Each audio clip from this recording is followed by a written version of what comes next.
بسم اللہ الرحمن الرحیم۔ السلام علیکم ناظرین، وائس آف جرمنی کے اردو پروگرام کے ساتھ آپ کی خدمت میں حاضر ہیں۔ آج جرمنی سے ہی خبروں کا آغاز کرتے ہیں اور پوچھتے ہیں کہ حکومت نے آج پھر ایک پیکج کا اعلان کیا، وہ کیا تھا؟ دیکھیں، حکومت جو ہے وہ آج کل پیکج دینے میں ہی مصروف ہے اور تمام سیاسی ایکٹیویٹیز وغیرہ تو ہے نہیں، اور خبریں بنتی ہیں سیاسی ایکٹیویٹیز کے ساتھ۔ اگر ملک کے اندر سیاست گرم ہو، پارلیمنٹ کا اجلاس ہو، صوبائی اسمبلیوں کا اجلاس ہو، صوبائی حکومتیں حرکت میں ہو زیادہ پوری طرح، تو پھر ان سے زیادہ سے زیادہ خبریں بنتی ہیں۔ لیکن آج کل تو کرونا کی وجہ سے جو دنیا کے حالات ہیں وہی جرمنی کے حالات ہیں کہ حکومت اسی سے باہر نہیں نکل رہی، کیونکہ ظاہر ہے کہ روز کیسز ہو رہے ہیں۔ یہ ہے تو جرمن حکومت نے کچھ پیکیجز پہلے دیے ہوئے ہیں آلریڈی، جیسے لفٹانزا کو $9 بلین کا دیا تھا، یورو کا دیا تھا، اسی طرح پھر 50 بلین کا ایک دیا تھا، پھر یورپین ایک فنڈ قائم کرنے کا وہ کیا تھا۔ بچوں کو کہا تھا کہ جن کے بچے ہیں ان کو ہم 900 یورو ٹیکس کے اندر رعایت دیں گے۔ یہ پیکج ساتھ ساتھ چل رہے ہیں، لیکن کرونا جو ہے وہ ختم نہیں ہو رہا، جس سے روزمرہ کی زندگی جو ہے وہ متاثر ہو رہی ہے، لوگوں کے کاروبار ختم ہو رہے ہیں، متاثر ہو رہے ہیں، تو حکومت پھر کوئی نہ کوئی بیٹھ کے نیا پیکج دے دیتی ہے۔ آج بھی جو ہے دوپہر کو کانسلر ہاؤس میں تینوں برسر اقتدار پارٹیاں جو ہیں ان کا اجلاس ہوا تھا، اور انہوں نے اب تک کے جتنے بھی پیکج دیے ہیں ان کا بھی جائزہ لیا، اور جو صورتحال اس کو درپیش ہے ملک کے اندر اقتصادی طور پہ اس کا بھی جائزہ لیا، اور یہی ان کو ہوا کہ بھئی جو جرمنی کی گروتھ ہے اکنامکس کی وہ 6.6 پہ رک جائے گی۔ جو یہ 12-13 پہ چلتے ہیں تو ان کا یہ اس سال جو ہے 6.6 پہ رک جائے گی، اور اگلے سال جو ہے وہ 10.1 پہ یا 10.2 پہ ہم گروتھ کریں گی ہماری اکانومی۔ آج انہوں نے 80 بلین کا نیا پیکج جو ہے وہ دیا ہے۔ جو پہلے چھوٹے دکاندار تھے ان کو انہوں نے کہا تھا کہ جی ہم ہر ایک کو 50,000 روپے دیں گے، لیکن اب انہوں نے کہا ہے کہ جو چھوٹی کمپنیاں ہیں اس کو ہر کمپنی کو جو ہے 3 ملین یورو جو ہے وہ دیا جائے گا، تاکہ وہ اپنے نقصانات وغیرہ وہ پورا کر لے۔ اسی طرح کار انڈسٹری، ڈر یہ ہے کہ بھئی اگر لوگوں کے پاس قوت خرید نہیں ہوگی تو پھر کار انڈسٹری بیٹھ جائے گی، تو اس کے لیے بھی انہوں نے ایک نئی اسکیم ان کا لانے کا اعلان کیا کہ بھئی ہم ایک نئی اسکیم لائیں گے جس کے تحت لوگوں کو مدد کریں گے کہ وہ کار انڈسٹری کو نہ بیٹھنے دیں اور وہ نئی کاریں وغیرہ جو ہے وہ خریدیں روٹین کے اندر۔ اسی طرح ہر بچے کو اب انہوں نے کہا کہ 300 یورو دیے جائیں گے۔ پہلے یہ تھا کہ ٹیکس میں 900 یورو کی رعایت دی جائے گی، اب انہوں نے کہا کہ ہر بچے کو 300 یورو جو ہے وہ ہم دیں گے۔ یہ تو بہت بڑا ریلیف ہے نا۔ 28 بلین جو ہے وہ انہوں نے میونسپلٹی کو دینے کا کوشش کیا۔ وہ جرمنی کا ٹیکس کا سسٹم ایک ایسا ہے جس کو گوربے ٹیکس کہتے ہیں، کہ جو کمپنیاں جس شہر میں ہوتی ہیں وہ ایک گوربے ٹیکس دیتی ہیں 2%، 2.5% اپنی انکم کا، جس سے حکومت کے کام، میونسپلٹی کے کام چلتے ہیں۔ وہ ظاہر متاثر ہو رہے ہیں جو کمپنیاں نہیں چل رہی، تو اس وجہ سے اب انہوں نے کہا ہے کہ بھئی ہم اس کو 28 بلین میونسپلٹی کو دیں گے تاکہ وہ اپنے انفراسٹرکچر کو جو ہے وہ خراب نہ ہونے دیں، وہ سڑکیں وغیرہ جو ہیں جو بھی کام ان کے ہوتے ہیں وہ اسی طرح چلتے رہیں۔ تو یہ اب پارلیمنٹ میں جائے گا، اور پارلیمنٹ سے بنڈسٹاگ اور بنڈسرات دونوں میں اگر پاس ہو گیا تو پھر یہ عملی طور پہ جو ہے وہ بن جائے گا۔ 2008 میں جو کساد بازاری آئی تھی یہاں پہ جرمنی کے اندر، ریسیشن آیا تھا، اس کے اندر 1.5 ملین لوگ ایسے تھے جنہوں نے اپنی جاب جو ہے وہ چھوٹے 8 گھنٹے کی بجائے 6 گھنٹے کر دی تھی یا 5 گھنٹے پہ کام کیا تھا، اور اب جو ہے وہ اس وقت 7.3 ملین لوگ جو ہے وہ رجسٹر کروا چکے ہیں اپنے آپ کو، جنہوں نے کہ اپنے آورس جو ہیں وہ کم کی ان کو ہوا، تو ان کا بھی نقصان جو ہے وہ گورنمنٹ نے کہا کہ ہم پورا کریں گے، اور اس کے لیے بھی ایک پیکج جو ہے وہ دیں گے۔ عوامی پریشر میں آ کر چرچ نے ایک کمیٹی بنائی تھی، اس کی کچھ تفصیل بتائیں گے؟ دیکھیں، جرمنی کے اندر کچھ سالوں سے ایک مسئلہ اٹھا ہوا تھا، چرچ کے اوپر الزامات لگ رہے تھے پادریوں کے اوپر کہ بچوں کے ساتھ بدفعلی وغیرہ کے الزام ان پہ آئے تھے، اور وہ آہستہ آہستہ بات کھلتی چلی گئی، نئے سے نیا الزام جو تھا وہ آ رہا تھا، تو اس کے اوپر پھر چرچ نے ایک کمیٹی بنا دی تھی کہ بھئی وہ سارے حالات کا جائزہ لے اور پھر اس کے بارے میں کوئی جو ہے وہ فیصلہ کریں۔ تو یہ اب انہوں نے جو کمیٹی نے جو ہے 1946 سے لے کے اور 2014 تک کے جو درمیان واقعات ہوئے تھے ان کے ساروں کی چھان بین کی ہے اور وہ تفصیل میں گئے ہیں. تو انہوں نے 1670 پادریوں کو مورد الزام ٹھہرایا ہے, قابل گرفت سمجھا ہے, اور جنہوں نے 3677 بچے جو ہیں وہ ان سے متاثر ہوئے ہیں. اور اس میں اب یہ فیصلہ ہوا ہے کہ جی ہر بچے کو جو ہے وہ 75 بچہ تھا وہ نہیں رہا, ان میں سے کئی تو فوت بھی ہو گئے ہیں, لیکن بہرحال ہر متاثر شخص کو اب 75,000 جو ہے وہ یورو جو ہے وہ چرچ دے گا. اور یہ انہوں نے چرچ نے کہا کہ بھی یہ رقم اس ٹیکس میں سے نہیں دی جائے گی جو لوگوں سے ہم لیتے ہیں. چرچ کا جو ٹیکس ہوتا ہے, یہ جو چرچ کی اپنی آمدنی ہوتی ہے اس میں سے یہ دیے جائیں گے. ایسا ہی یہ کیس جو ہے جرمن پولیس کے اندر بھی ہوا ہے, اور 27 سالہ نوجوان سپاہی تھا, تو اس کو کورٹ نے 10 سال کی جیل دی ہے. تو یہ لوگ جیل سے تو بچ گئے ہیں پادری حضرات جو ہیں, لیکن یہ ہے کہ بھئی متاثر کو 75,000 روپے یہ دے دیں گے.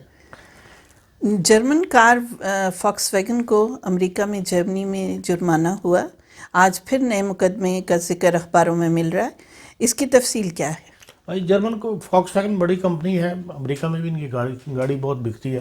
اور انہوں نے جو 2015 کا ماڈل تھا اس کے اندر کچھ جو ڈیزل کا وہ دھواں کم کرنے کے لیے کوئی ایسا پرزہ لگایا تھا جو غیر قانونی کام تھا. تو اس کے اوپر وہ بعد میں پکڑا گیا, پھر امریکہ میں کسی نے مقدمہ کر دیا. تو امریکہ میں بڑی دیر تک یہ مقدمہ چلتا رہا, اور پھر اخیر میں فاکس ویگن کو 30 بلین یورو کا جرمانہ وہاں کی کورٹ نے کیا, جو ان کو پھر یہاں پہ کرنا پڑا. تو اس کی وجہ سے پھر وہاں سے جب بات نکلی پھر یہاں بھی لوگوں نے کورٹ میں چلے گئے جرمنی کے اندر. اور پھر یہ ہے کہ بھئی اس فاکس ویگن نے یہ بھی آفر دی کہ ہم گاڑیاں واپس لے لیتے ہیں, آپ کو ٹھیک کروا کے دے دیتے ہیں. لمبی کہانی تھی وہ, پھر بھی یہ ہوا کہ وہ 34,000 کی گاڑی تھی, تو ان کا جی 34,000 لوگوں نے کہا ہمیں واپس کرو, اپنی گاڑی بھی لو, ہمیں 34,000 دے دو. تو پھر یہ تھا کہ وہ گاڑیاں دینا نہیں چاہتے تھے, وہ چاہتے تھے لوگ واپس گاڑیاں رکھیں اپنے پاس. تو یہ 15,000 دینا چاہتے تھے فاکس ویگن والے. وہ بہرحال چلتی رہی بات, تو اخیر کورٹ نے یہ فیصلہ کیا کہ بھئی یہ 230 ملین 2,35,000 کاریں جو تھیں وہ انہوں نے واپس لیں, اس کا اور ان کو ٹھیک کر کے دیا انہوں نے پرزہ نکال کے. تو جس کے اوپر 230 ملین فاکس ویگن کا خرچ ہوا تھا, یہ پچھلے سال کی بات ہے 19 کی. اور اب آج یہ ہے کہ بھئی نیو یارک میں پھر کسی نے دوبارہ اسی معاملے میں اس معاملے کو مقدمہ کر دیا. اب یہ مقدمہ چلے گا. ابھی تو آج اتنی اطلاع تھی کہ آج فاکس ویگن پھر مقدمہ ہو گیا. آگے اس کا کیا رزلٹ نکلتا ہے, کتنے کا ملین کا ناقص ہوتا ہے, یہ پھر وقت بتائے گا. جرمنی اور فرانس کے عوام نے امریکہ میں جاری مظاہروں میں امریکی عوام کے ساتھ یکجہتی کا مظاہرہ کیا. اس سے متعلق آپ کے پاس کیا خبریں؟ دیکھیں امریکہ میں جو آج کل مظاہرے وغیرہ ہو رہے ہیں, اصل میں کسی بھی گناہ گار یا بے گناہ کا پولیس کے ہاتھوں چارٹر یا غلطی سے مر جانے پہ عوامی رد عمل کا اظہار ہونا یا شور مچانا جو ہے نا, یہ قدرتی بات ہے. لیکن عام طور پہ چند دن تک یہ بات چلتی ہے, اور اس کے بعد زندگی جو ہے معمول پر آ جاتی ہے. لیکن جیسا کہ ناظرین جانتے ہیں کہ امریکہ کی ریاست منیسوٹا کے ایک شہر میں سیاہ فام جو بیچارہ غریب تھا, اس نے 20 یورو کا ڈالر کا جعلی نوٹ سے کوئی خریداری کرنے کی کوشش کی تھی, جس کے اوپر اس نے پولیس کو بلا لیا. اور پولیس والا اتنا سنگ دل تھا کہ اس نے اس کو کار کے نیچے لٹا کے اس کے گردن کے اوپر اس کا وہ رکھا ہوا تھا, اپنا گھٹنا رکھا, اور وہ بیچارہ چیختا رہا کہ میرا دم گھٹ رہا ہے, میرا دم گھٹ رہا ہے. لیکن پولیس والے نے اس کو نہیں چھوڑا, اور اخیر وہ بیچارہ کا وہ دم گھٹ گیا, جس سے پورے امریکہ کے اندر ایک رد عمل آیا. اور وہ لوگ جو ہے وہ مظاہرے کر رہے ہیں اسٹل, ابھی تک ہر شہر کے اندر جو ہے مظاہرے وغیرہ ہو رہے ہیں. اور جو شہری حقوق کی سیاہ فاموں کی ایک تحریک ہے, اس کا جو آخری لفظ تھا اس کے جو منہ سے نکلا, میرا دم گھٹ رہا ہے, اس کو باقاعدہ ایک اپنا ماٹو سا بنا لیا ہے کہ وہ اس کو کہتے ہیں کہ یہ لفظ اس کا ہے ہمیشہ زندہ رہنا چاہیے. تو انہوں نے اب بات یہ ہے کہ پولیس امریکہ کی بڑی طاقتور ہے. اس سے پہلے بھی کئی واقعات ہوئے ہیں, لیکن یہ ہے مقدمہ چلتا ہے, مقدمہ لمبا کھایا جاتا ہے, اور عام طور پر جو ہے نا وہ لوگ بری ہو جاتے ہیں. اور لیکن یہ ہے کہ دنیا نے جو ہے اس بیچارے جس کا نام جارج فلائیڈ تھا, کہ پولیس کے ہاتھوں اس ہلاکت کو جو ہے نسلی تعصب کے طور پر دیکھ رہی ہے, اور دنیا اس کا ساتھ دے رہی ہے اور کھڑی ہو گئی ہے. جرمنی کے اندر بھی بہت سارے شہروں میں مظاہرے ہوئے ہیں, وہ اتنے بڑے سے نہیں ہوئے, لیکن برلن کے اندر بھی 2,000 لوگوں نے جرمن ایمبیسی کے آگے, امریکن ایمبیسی کے آگے آواز اٹھائی ہے, مظاہرہ کیا ہے. لیکن فرانس میں بہت شدت کے ساتھ مظاہرے ہوئے ہیں, اور وہاں پہ باقاعدہ پولیس کی اور عوام مظاہرین کی باقاعدہ جھڑپیں ہوئی ہیں، اور جس کے اوپر انہوں نے جو پولیس چیف ہے وہاں کا پیرس کا، اس نے لوگوں کو الزام ٹھہرایا تھا اور پولیس کی فیور کی تھی، جس پہ وہاں پہ بڑا سخت رد عمل دیکھنے آیا اور پولیس چیف کو اپنے الفاظ واپس لینے پڑے ہیں، اور ابھی تک وہاں پہ جو ہے وہ مقدمات وغیرہ جو مطلب مظاہرے جو ہے وہ ہو رہے ہیں۔ اور واشنگٹن پوسٹ نے اس بارے میں ایک رپورٹ شائع ہوئی ہے، اس میں بتایا کہ بھئی امریکہ کے اندر جو نا 71% جو ہے نا وہ پولیس والے سفید فام ہیں، اور 30% جو ہیں بیچارے وہ ہیں کیا نام سیاہ فام، اور جبکہ سیاہ فام جو ہے وہ قومی آبادی کا 13% ہے۔ اور اسی طرح جیلوں میں جو ہے وہ 22 لاکھ قیدی جو ہے نا وہ سفید فام ہے، نہیں 22 لاکھ ٹوٹل ہے، جس میں سے 30% جو ہے وہ سفید فام ہے، حالانکہ وہ قومی آبادی کا 64% ہے۔ اور اسی طرح سیاہ فام جیلوں میں جو ہے بیچارے 30% ہے، حالانکہ وہ قومی آبادی کا وہ 13% بنتے ہیں۔ بہرحال یہ ایک فگر ہے وہاں پہ کہ بھئی جرمنوں وہاں پہ جو کالے بیچارے ہیں وہ محکوم کی زندگی گزار رہے ہیں، اور وائٹ امریکنس جو ہیں وہ ان کے اوپر حاوی ہیں۔ تو بہرحال امریکن قوم نے اس کے اوپر بڑے رد عمل کا اظہار کیا ہے، اور اس رد عمل کو دیکھ کے یقیناً یہ خیال آتا ہے کہ بھئی ان ممالک کے لیے اس میں سبق ہے جہاں پولیس کے ہاتھوں اور انتہا پسندوں کے ہاتھوں روز کوئی مر رہا ہوتا ہے، لیکن عوامی طور پر کوئی رد عمل اس کے سامنے نہیں آتا۔ اب آپ کے پاس پاکستان سے کیا خبریں؟ پاکستان سے جی آج تو ایک کیا نام اس کا کابینہ کا اجلاس تھا، جو کہ عام طور پر صبح ہوتا ہے، لیکن آج آفٹرنون میں کابینہ کا اجلاس ہوا ہے، تو اس میں تو کوئی ایسی خاص بات سمجھ نہیں آئی سوائے اس کے کہ بعض اپوائنٹمنٹ وغیرہ کی ہیں یا بات، بہرحال ابھی تک ان کا کوئی پریس ریلیز جاری نہیں کیا۔ لیکن یہ ہے کہ اسٹیٹ بینک نے جو ہر 15 دن کے بعد ایک رپورٹ جاری کرتا ہے، وہ رپورٹ جاری کی ہے، اور وہ کافی جو ہے تشویشناک ہے، اور اس نے کہا کہ تیل کی کم قیمت کی وجہ سے حکومت کو جو فائدہ پہنچنا چاہیے تھا وہ نہیں پہنچ سکا، کہ یہ ایک بڑا ہمیں کیا نام اس کا امداد ملی تھی کہ ہمیں اس وقت تیل بہت زیادہ امپورٹ جو ہے وہ تیل ذرے مبادلہ جو تیل کے اوپر خرچ ہوتا ہے، لیکن یہ ہے کہ تیل کیونکہ کم قیمت پہ تھا تو وہ حکومت کو فائدہ ہونا چاہیے تھا، لیکن حالات ایسے ہو گئے ہیں کہ اس سے حکومت کوئی فائدہ نہیں اٹھا سکی۔ اب پوری دنیا کے اندر تیل کی قیمتیں جو ہے کم ہوئی ہیں، لیکن جرمنی نے تیل کی قیمت کم نہیں کی۔ ظاہر ہے کہ جب انہوں نے اتنے بڑے بڑے پیکیج دینے تھے تو انہوں نے عوام سے یہی اپیل رکھی کہ بھئی ہم آپ کو پیکیج دے رہے ہیں تو آپ تیل کی قیمتیں، اور لوگ ان کے ساتھ تعاون کر رہے ہیں۔ پاکستان کو بھی حالات خراب تھے تو ان کو میں سمجھتا ہوں اس طرح تیل کی قیمت نہیں کم کرنے کی تھی جس طرح انہوں نے کی ہے، اور 40 روپے جو ہے وہ انہوں نے پر لیٹر کم کر دیا، اور وہ پیسہ جو تھا وہ ان کو استعمال کرنا چاہیے تھا اپنے کورونا کے جو حالات خراب ہوئے اس کے اوپر۔ اسی طرح انہوں نے کہا کہ بھئی اسٹیٹ بینک نے کہ بھئی ہسپتال اور جو میڈیکل سینٹرز ہیں ان کی حالات جو ہیں بہت زیادہ خراب ہے، تو انہوں نے آفر دی ہے کہ بھئی ہم 50 کروڑ روپے تک کا قرضہ دینے کے لیے تیار ہیں ہاسپٹلس وغیرہ کو۔ اس طرح کمپنیاں جو ہیں انہوں نے کہا کہ بہت کثرت کے ساتھ دیوالیہ ہوگا، جس کے لیے انہوں نے کہا کہ قوموں کو تیار ہو جانا چاہیے۔ اس کا اثر جو ہے وہ بینکوں کے اوپر بھی پڑے گا، کہ جب کمپنیاں بینک کرپٹ ہو جائیں گی تو ان کا بینکوں جو ہے ان کی آمدنی بھی جو ہے وہ کم ہو جائے گی، اور اسی طرح کاروبار کیونکہ پوری طرح نہیں کھل رہے اور نہ اس طرح چل رہے ہیں، تو اس کی وجہ سے بھی یہ ہے کہ بھی بے روزگاری میں کاروبار بند ہونے کی وجہ سے، یہ کم ہونے کی وجہ سے مزید بے روزگاری میں اضافہ ہوگا۔ اسی طرح جو وارننگ دی ہے انہوں نے وہ یہ ہے کہ زر مبادلہ کے ذخائر جو ہیں وہ مسلسل کم ہو رہے ہیں اور یہ مزید کم ہوں گے، جس کی وجہ سے یہ ہے کہ روپیہ کی قیمت جو ہے وہ گرانی پڑے گی، اور یہ ایک بڑا خطرناک اقدام ہے۔ اگر روپے کی قیمت پاکستان میں کہتے ہیں پھر گرتی ہے اب، تو پھر ایک تو یہ ہے کہ بھئی بجٹ خسارہ جو وہ کہتے ہیں 17% کے قریب بنے گا، وہ روپے قیمت گر گئی تو اور مزید خسارہ جو ہے وہ بڑھ جائے گا، مہنگائی کا ایک ایسا طوفان آئے گا پاکستان میں جو عام آدمی برداشت نہیں کرے گا۔ اسی طرح پھر یہ ہے کہ بیرونی قرضوں میں جب بھی آپ روپیہ گراتے ہیں تو بیرونی قرضوں کے اندر آپ کا اضافہ ہو جاتا ہے۔ جب ڈالر کی قیمت 170 روپے سے 200 روپے ہو جائے تو پھر ظاہر ہے کہ پھر آپ نے تو ڈالر واپس کرنے ہیں، تو اس میں بہت زیادہ اضافہ ہو جاتا ہے۔ اسی طرح جو عوام کی قوت خرید پھر کم ہو جائے گی تو پھر اس سے بھی جو ہے GDP جو ہے وہ متاثر ہوتی ہے، اور عام طور پہ جو حکومتی لیول پہ کاروبار کیے جاتے ہیں یا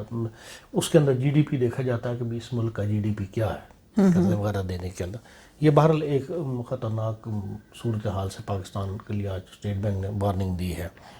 اسی طرح پاکستان میں آج کل جو سپریم کورٹ جو ہے اس کے اندر دوبارہ فائز عیسیٰ والا کیس چل پڑا ہے, اور اس میں یا تو حکومت کے اوپر کوئی پریشر ہے یا حکومت واقعی فائز عیسیٰ سے جان چھڑانا چاہتی ہے کہ بھئی انہوں نے باقاعدہ وزیر قانون نے کل استعفیٰ دے کے تو وہ مقدمہ حکومت کی طرف سے لڑنا شروع کیا. حالانکہ حکومتی مقدمے لڑنا اٹارنی جنرل کا کام ہے, اور اٹارنی جنرل جو اس سے پہلے تھے وہ اسی کیس کی وجہ سے مستعفی ہو گئے تھے, چھوڑ کے چلے گئے تھے. جو نئے اٹارنی جنرل بنے جاوید صاحب, انہوں نے پہلے دن کہہ دیا تھا کہ میں فائز عیسیٰ والے مقدمے کے اندر پیش نہیں ہوں گا. تو اب یہ ہے کہ اس کے لیے حکومت کو وہ لینا پڑتا ہے, کوئی نہ کوئی ہائر کرنا پڑتا ہے. حالانکہ حکومت کے جو اٹارنی جنرل کا دفتر ہے اس کے اندر 145 لا افسران بیٹھے ہوئے ہیں, اور ان پہ 145 پہ حکومت کو کوئی ایسا لائر نہیں ملتا کہ بھئی اس کے لیے علیحدہ استعفیٰ دلوا کے اور وہاں لے کے آئے. اور انہوں نے بھی اتنی عجلت میں کام کیا کہ سپریم کورٹ میں جا کے تو آج مقدمے کے لیے پیش ہو گئے, اور ظاہر مخالف وکیل نے بتایا کہ جی آپ اٹارنی جنرل نے پیش ہونا ہے یا اٹارنی جنرل کے دفتر کسی بندے نے پیش ہونا ہے, نہیں تو آپ کو اٹارنی جنرل کی طرف سے ایک سرٹیفکیٹ ایشو کیا جاتا ہے کہ ہم اس کی جگہ فلانے بندے کو تعینات کر رہے ہیں کہ وہ ہمارا مقدمہ لڑے گا, تو آپ کے پاس وہ سرٹیفکیٹ بھی نہیں ہے. اب یہ باتیں جو ہیں یہ بوکھلاہٹ کا حکومت کی بوکھلاہٹ بتاتی ہیں کہ بھئی ہے, اور حکومت کے لیے بدنامی کا باعث بنتی ہے. اتنے جلد بازی میں کیے گئے جلد بازی کے اندر جو ہے وہ یہ کام کرتے ہیں. اسی طرح جو ہے وہ سپریم کورٹ جو ہے وہ آج مقدمہ لے کے بیٹھی ہوئی تھی. 5 جج صاحبان